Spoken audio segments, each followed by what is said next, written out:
We see the glory, the sun-bleached marble of the Parthenon, the timeless words of Plato and Aristotle. The birth of democracy, logic, and art. This is the Greece they built for the history books, the one carved in perfect stone. But history has a foundation, and every foundation has cracks. Beneath the polished surface of their golden age lay another world, a darker, deeper, and far more dangerous world. A world not of reason but of revelation, not of order but of ecstatic chaos. This is the story they tried to bury. This is the dark world beneath ancient Greece. The image of the logical Greek is a brilliant piece of propaganda. Their reality was soaked in the supernatural. Oracles high on poisonous fumes decided matters of war and peace. Citizens nailed lead curse tablets into the walls of graves, begging gods to cripple their rivals. And for the ultimate truths, you didn't go to a public temple. You were initiated into a secret society, under a vow of silence on pain of death. The most famous was the Eleusinian Mysteries.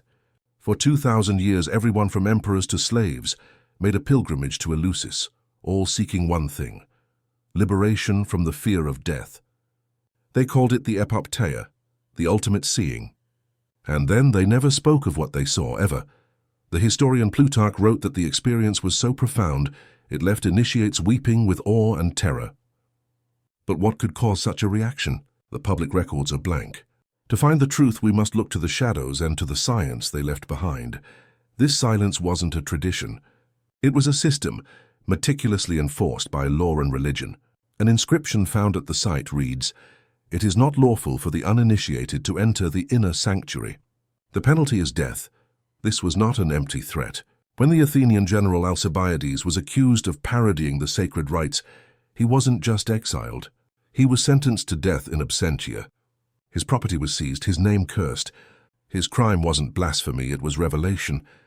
He threatened to expose the source of the state's spiritual power. The rites were controlled by elite families who acted as gatekeepers.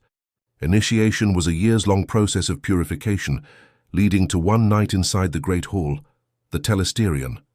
Blindfolded, disoriented, initiates drank a special barley brew called the Kykeon. Then the doors were sealed. What happened inside was the heart of the mystery. For centuries we could only guess, but modern archaeology has forced the past to confess. The prevailing theory, supported by experts like Karl Ruck, is that the Kykeon was a potent psychoactive potion. Ergot, a fungus that grows on barley, contains the natural precursors to LSD.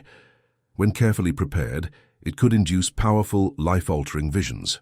The initiates at Eleusis didn't just hear a story about the afterlife. They were violently, visually transported to it. This wasn't a spiritual lecture. It was a state-sanctioned, ritualized psychedelic experience. The priests weren't just holy men. They were master chemists and psychologists, guiding citizens through a controlled trauma designed to erase their deepest fear. Control the door to the afterlife and you control the living. But Eleusis was the approved state-sponsored secret. Beyond its walls, the paths grew far darker. If Eleusis was the mainstream, Orphism was the underground. Based on the poet Orpheus's journey to the underworld, Orphics believed in a cycle of reincarnation from which the soul must break free. Their rituals were severe. Excavations of their graves reveal a chilling practice. Thin sheets of gold foil placed on the lips of the dead, inscribed with instructions for the afterlife. One from Thurii reads, "You will find a spring on the left of the halls of Hades. Do not approach it. You will find another cold water flowing from the lake of memory. Say, I am a child of earth and starry heaven. I am parched with thirst and perishing. Give me quickly cold water flowing from the lake of memory." This was a cheat sheet for the soul, bought through a life of strict vegetarianism and renunciation. They believed the body was a tomb, soma sema, and their rituals involved the symbolic dismemberment of animals, reenacting the death of the god Dionysus. It was a direct and brutal challenge to the civic religion of Athens, and then there was Dionysus himself. The god of wine, theatre, and madness, his public festivals were performances. But his private rites, held in the remote mountains, were exercises in controlled chaos. Followers, known as maenads, were said to be possessed by the god's spirit, enthusiasmos, granting them superhuman strength to perform the ritual's dark heart. Sparagmos and omophagia, the tearing apart and raw consumption of a living animal. A red figure vase in the British Museum depicts this horrifying scene. Women in a frenzied trance, tearing a faun to pieces. This was the Greeks' greatest fear and deepest desire. The complete dissolution of the self, of reason, of civilization itself. For one night, through ritualized violence, they could become the monster in the myth and then return to their lives as senators and mothers. The psychological whiplash must have been devastating. Not all secrets were spiritual. In the gritty back alleys of Athenian democracy, secret political clubs known as the Hetairiai operated. These were brotherhoods of elite young men, bound by oath to advance each other's careers and destroy their enemies. They were the dark underbelly of democracy. Their tools were conspiracy, blackmail, and violence. The most infamous act was the mutilation of the Hermai, the stone statues that guarded the city. On the eve of a disastrous military expedition in 415 BCE, someone systematically defaced them. The city was thrown into a panic, seeing it as a terrible omen. The blame fell on the Hetairiai. It was a power play, a use of religious terror for political ends. It proved that the rituals of secrecy weren't confined to the spiritual realm. They were a weapon, sharpened in darkness and used to stab the very heart of the state. The legacy of this underground world is not found in grand monuments, but in whispers and silence. When Christianity rose, it didn't just conquer the public temples.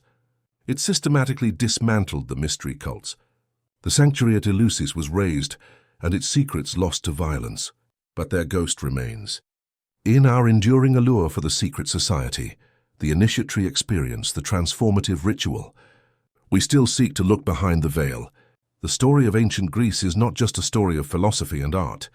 It is the story of the tension between those two worlds, the light and the dark, the rational and the ecstatic.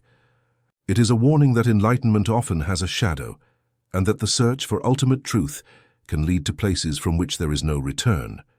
We built their legacy in bright marble, but they understood that to truly know the light, you must first confront the dark. If this journey into the world they hid has unsettled you, remember, this is only a fragment of the history that has been abandoned. Subscribe to Abandoned Historians to ensure these stories are never lost again.